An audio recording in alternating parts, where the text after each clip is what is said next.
Next, tragedy strikes, accidents happen. Be there when the calls come in. It's back-to-back episodes of Rescue 911. Next on Discovery Health Channel.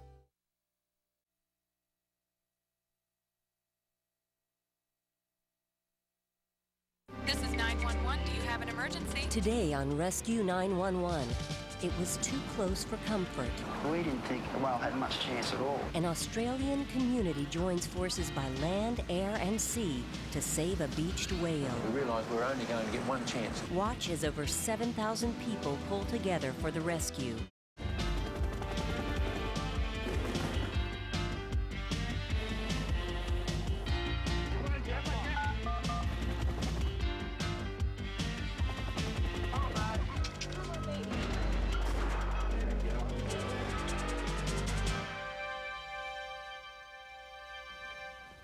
We begin along the north coast of Queensland, Australia, as tourists and local townsfolk were enjoying one of the area's magnificent beaches. Most of the footage in this story was taped as events unfolded, beginning on the afternoon of August 16th, 1991.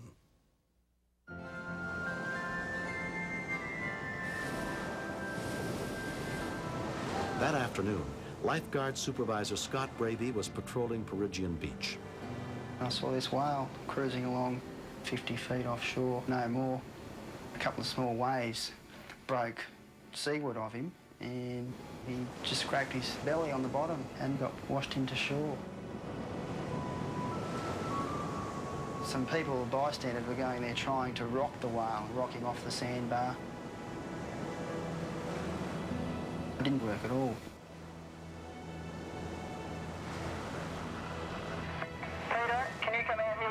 Sheets we can put over the whale, and we need people with buckets. People that aren't pushing the whale, we need buckets to keep him wet. He'll dehydrate or and get sunburn from the heat. We didn't think the whale had much chance at all.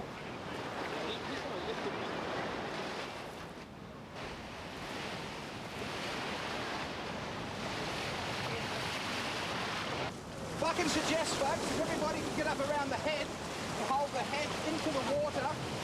Very careful down the tail, because if it moves its tail, it'll break you in half. My initial thoughts were, this animal has very little chance. Chris Warner, the curator at Underwater World, was the first expert on the scene. We have a hot day. We have a tide that's going out. It's getting hot. It's getting burnt. He was in fairly serious danger of boiling in his own blubber unless something was done. Chris called in the Marine Rescue Team from SeaWorld, led by Rescue Coordinator Trevor Long. By the time they arrived, a large crowd had gathered around the whale. I was concerned for these people because I don't think they realised the potential danger that they had themselves in. The weight of the animal was 30 tonne.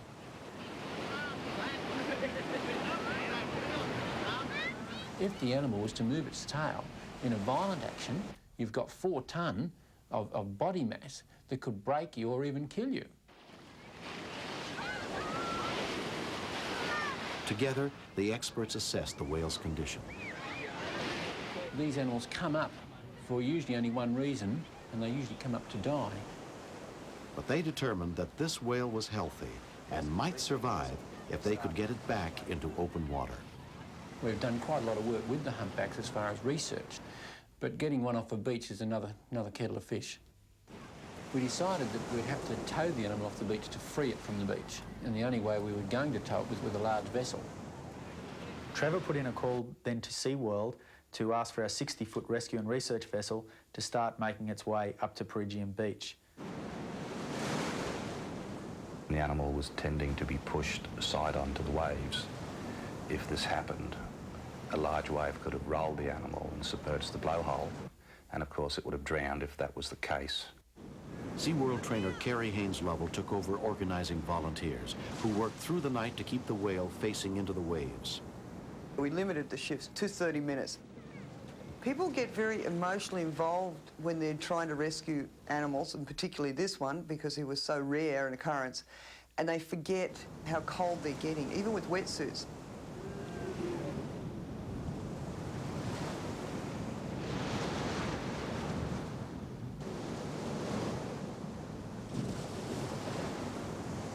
As volunteers fought to keep the whale alive, Trevor and Chris tried to design a sling that could pull the more than 30-ton mammal back out to sea. The sling had to be self-releasing, because if the animal had a mind to go where it wanted to go, it could have quite easily have sunk the SeaWorld boat that was towing it. You were lucky to have these traps here, Chris. I had never had any experience regarding the movement of an animal of this size off the beach. I'd had a bit of experience in moving large sharks, and I also have a background as an engineer, so I know a little bit about forces and lifting things and how to move things. If we've got to get someone to get it off, we can. You can cut it off in a hurry or something, yeah. That's a good idea, mate. Yes. The next morning, Trevor and Chris brought the sling to the beach. It was quite a depressing sight. And the animal was completely surrounded by sand. There was no water there. The situation had become more desperate. The whale was certainly in worse shape than it was when we'd first arrived there the day before. Its breathing had become extremely laboured and almost seemed like it had given up the will to live. When we continue, We felt if we didn't get him off at that next midday tide, we would lose him. The heavy equipment that were there would be there to bury him, not to save him. Tonight, a girl with a disfiguring facial deformity, a baby born with a lip tumor. Will surgery offer a chance for normal lives? Don't miss Stories from the OR, tonight on Discovery Health Channel.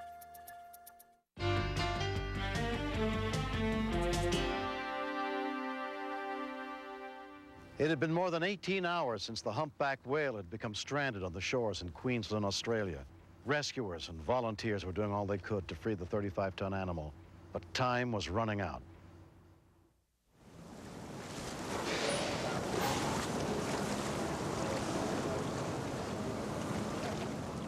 We started to dig around the animal with just shovels. We needed bigger equipment. We attempted to build a sand wall which would allow wave action to dig a natural channel out past the animal. It was a race against time. We need a change out there on the whale. We need a change out there. It was amazing to see thousands of people there helping that one whale, and to think the fact that only a few years ago we were hunting these animals or hunting these whales in their thousands. You know, it's quite heartening. It's just extraordinary, and it's wonderful to see Australians rallying to do something for an animal that didn't even ask to be. One chap, he came up to me and he asked, "What do you want me to do?" And I said, well, more or less jokingly, I said, "Can you dig me a channel through the surf?"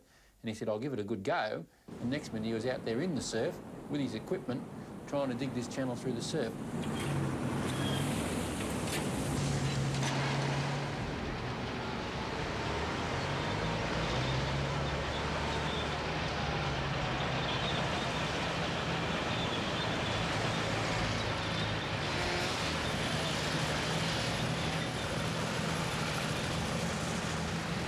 This is what these guys actually do for a living.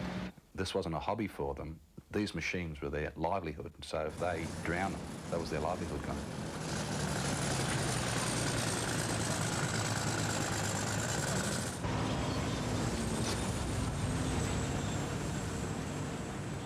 We felt if we didn't get him off at that next midday tide, we would lose him. That unfortunately the heavy equipment that were there would be there to bury him, not to save him.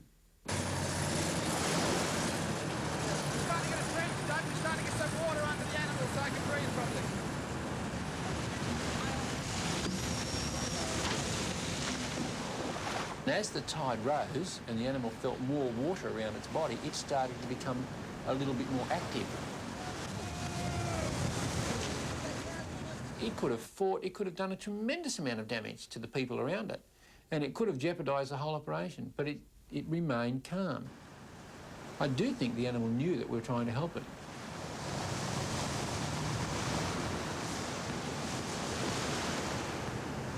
It was getting extremely dangerous. The waves were getting really strong.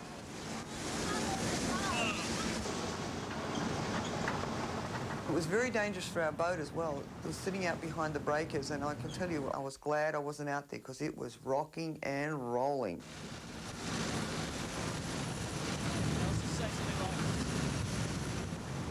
There was a window of opportunity that would allow us to free the animal from the beach, but it was only a very small time frame. We realised we were only going to get one chance.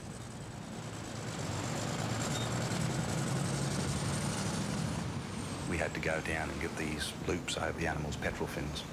The current was that strong, it was actually pulling the mask off my face underwater. It was a hell of a difficult job.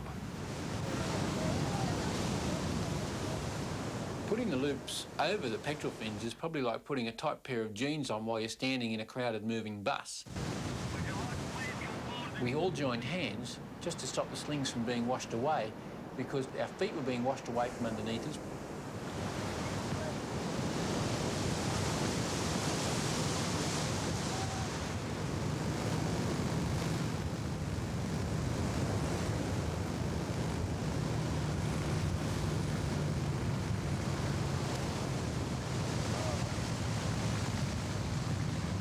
You're very anxious, you're emotional, you're keyed up. You've got people in the water holding the animal still. You've got another group of people which are holding the sling. If this operation didn't work the first time, the animal was going to die. Can you hear me? Seawall 1? Seawall 1?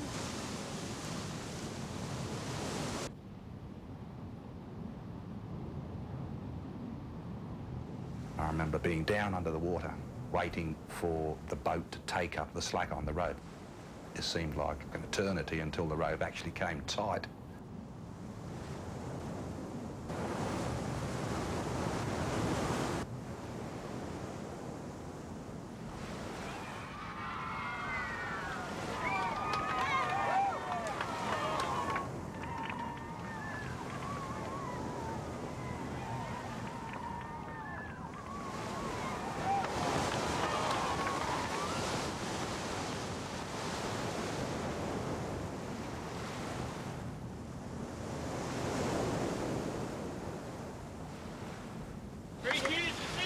He's on his way out. I find it very difficult to put into words what I felt at that time. I found tears in my eyes, and I suppose there was another part of me that was saying, geez, you can't stand and cry here on the beach in front of all these people. But that's what I felt like. I felt like going down on my knees. When 7,000 people cheer, you have to be moved by it. I looked around, I saw Trevor. He had tears in his eyes. I had tears in my eyes. I turned away. We had the Minister for Environment. He turned around. I was looking straight at him. He's crying. He runs up and hugs me. You feel like running around and hugging 7,000 people.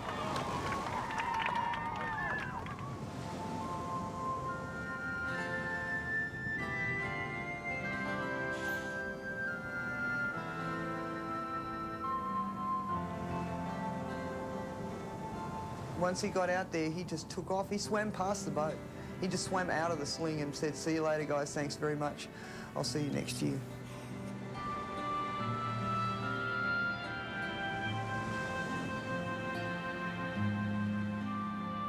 Months have passed.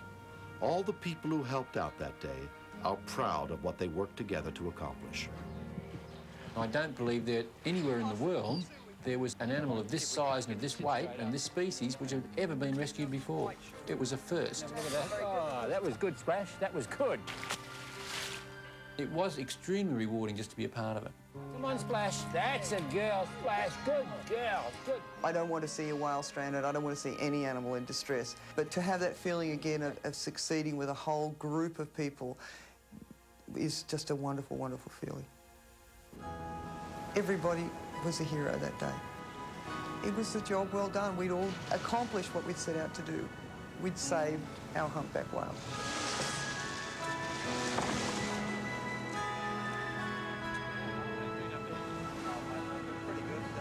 As humans, we're always mucking up this planet.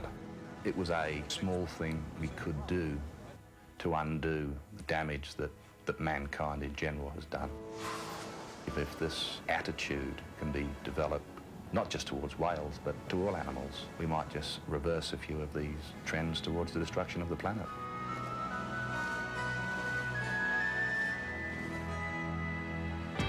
Next.